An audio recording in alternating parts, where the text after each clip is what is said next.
भगवान श्री राम जी के कथा रसिक प्रेमियों को जय जय सीताराम। पिछले वीडियो में हमने आपको गोस्वामी जी की वंदना बताई, सुनाई, जो भगवान शंकर की वंदना करते हुए कहते हैं, गुरु पितु मातु महेश भवानी अप्रन दीन बंधो दिन दानी। तो भगवान शंकर के चरणों की वंदना करते हैं गोस्वामी जी, और अब इसके बाद कहते हैं कि बंदो अवध पुरी अति पावन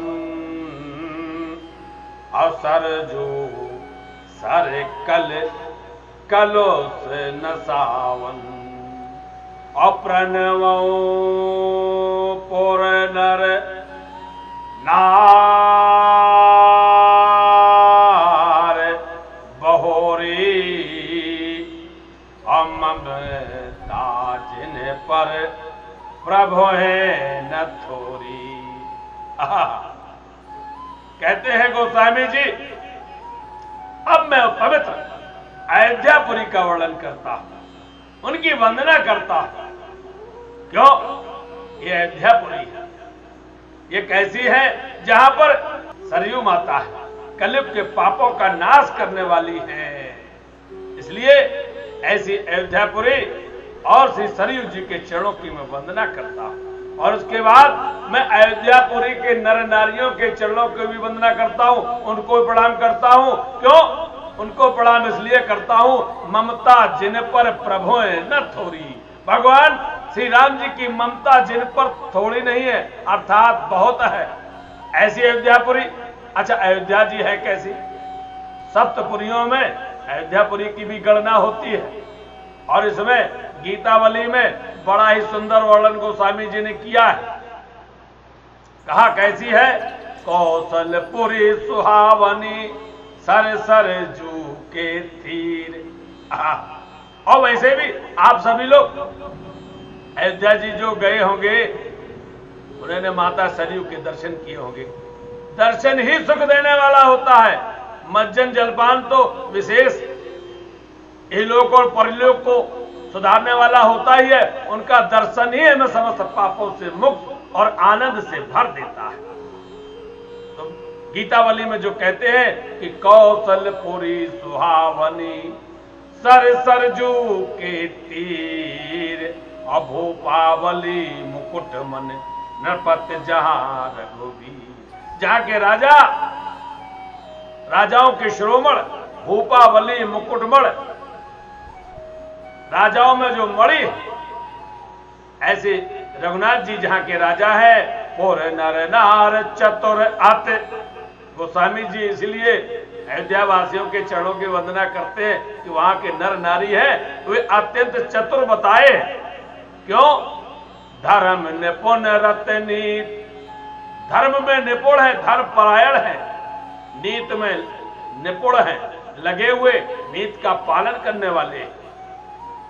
सहज स्वभाव सकल पुर श्री रघुवर पद प्रिय। जिनका स्वाभाविक प्रेम श्री रघुनाथ जी के चरणों में है, ना कि विषय भोगों में। यद्यप अवधपुरी सदैव सुहावनी है, और वह त्रिविध ताप भव रोग नसावनी है।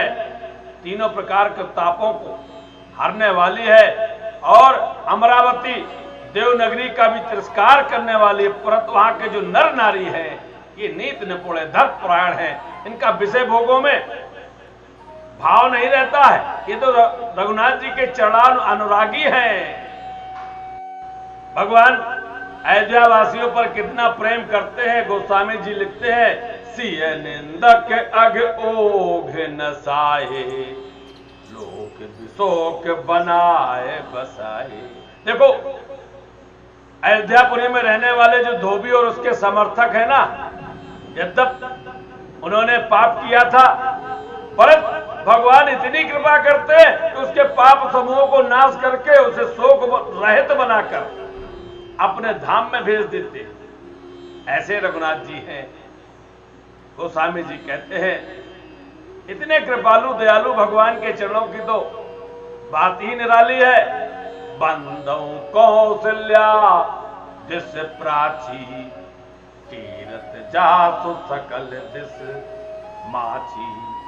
देखिए गोस्वामी जी कहते मैं कौशल्या रूपी पूर्व दिशा की वंदना करता हूं जिसकी कीर्ति समस्त संसार में फैल रही। देखो पूर्व दिशा सबसे श्रेष्ठ बताई जाए। सभी दिशाओं में सबसे पहले पूर्व दिशा का ही वर्णन आता है और सभी कार्यों में शुभ भी होती है। कोई भी ऐसा कार्य हमें नहीं दिखता है, आप किसी को पता हो तो बता देना कमेंट करके। कोई ऐसा कार्य नहीं जो पूर्व दिशा की ओर किया जाए शुभ न हो। यह पूर्व दिशा, तो पूर्व दिशा रूपी कौशल्या जी की वंदना करते हैं जिनकी कीर्ति समस्त संसार में फैल रही है। क्यों? वहां पर पूर्व दिशा में सूर्य का उदय होता है, भगवान भास्कर का उदय होता है। और किसका उदय होता है? चंद्रमा का भी उदय पूर्व दिशा में ही होता है। गोस्वामी जी कहते प्रगटे जय रघुपत सस चारु विष्णु सुखद खल कमल तुषारु। देखो भगवान भास्कर का उदय पूर्व दिशा में होता है और भगवान भास्कर इनके कुलगुरु कहे गए क्योंकि सूर्यवंशी है। सूर्य से ही भगवान सूर्य से ही रघुनाथ जी के वंश का उदय हुआ, इन्हीं का विस्तार हुआ उसका। और यहां पर कहते हैं कि उस कौशल्या रूपी पूर्व दिशा में विश्व को सुख देने वाले दुष्ट रूपी कमलों के लिए पाले के समान राम जी रूपी सुंदर चंद्रमा प्रकट हुआ है। ये तो उपमाएं है। गोस्वामी जी ने यहां पर चंद्रमा की उपमा दी है, इसीलिए क्यों रामचंद्र नाम ही है इनका। चंद्रमा को बढ़ाई देने के लिए उन्होंने अपने नाम के आगे चंद्र रख लिया। दशरथ राव सहित सब रानी सकत सुमंगल मूरत खानी। कहते सब रानियों सहित राजा दशरथ जी को पूर्ण और सुंदर कल्याण की मूर्ति मानकर मैं मन वचन और कर्म से उन्हें प्रणाम करता हूं। करहूं प्रणाम करम मन बानी करहु कृपा सुत सेवक जानी। और दशरथ जी और वे रानियां माताएं हम पर कृपा क्यों करें? वे इसलिए कृपा करें कि मैं उन्हें उनके पुत्र का मैं सेवक हूं। अपने पुत्र का सेवक मानकर दशरथ जी हम पर कृपा करें। जिन्हें बिरच बड़ भयो विधाता महिमा अवध राम पितु माता। जिनकी रचना करके विधाता भी बड़ा हो गया। भगवान श्री राम जी के माता पिता की महिमा जो है ना वह अनुपम है, अनुपम है। और वे राम जी के माता और पिता होने के कारण महिमा की सीमा है। अब इसके आगे और महिमा हो नहीं सकती। किसी की महिमा इससे अधिक नहीं हो सकती कि राम जी के वे माता पिता हो गए। और जिन्हें बिरच बड़ भयो, जिन्हें बिरच बड़ भयो विधाता। अच्छा, ब्रह्मा जी ने पूरी सृष्टि की रचना की परंतु वे बड़े नहीं हो पाए, बड़े नहीं हो पाए। परंतु बड़े कब हुए? जब उन्होंने दशरथ जी की रचना की तो ब्रह्मा जी दशरथ जी की रचना करके बड़े हो गए। गोस्वामी जी कहते बंदौ अवध भुआल सत्य प्रेम जिहि राम पद और बिछुरत दीन दयाल प्रिय तन त्रन एव परे हरियो। गोस्वामी जी कहते मैं अयोध्या नरेश राजा दशरथ जी के चरणों की वंदना करता हूं जो भगवान राम से विमुख होते ही उन्होंने अपने शरीर को, इस प्रिय शरीर को भी तिनके की भांत त्याग दिया है, नहीं रह पाए। विचरत दीन दयाल दीनदयाल प्रभु के बिछुड़ते ही अपने शरीर को उन्होंने तिनके की भांति त्याग दिया। ऐसे भगवान श्री राम जी के परम स्नेही महाराज दशरथ जी के चरणों की वंदना करता हूं। गोस्वामी जी कहते हैं क्यों ना। अच्छा, सबसे अधिक प्रेम निभाया किसने? दशरथ जी के समान अपने प्रेम का प्रण कोई निभा नहीं पाया। भरत जी भी यही कहते हैं, माता कौशल्या भी यही कहती है, आहा, राजा का जीवन ही श्रेष्ठ रहा है, हमारा तो व्यर्थ ही है, हम जीवित हैं। देखो तो,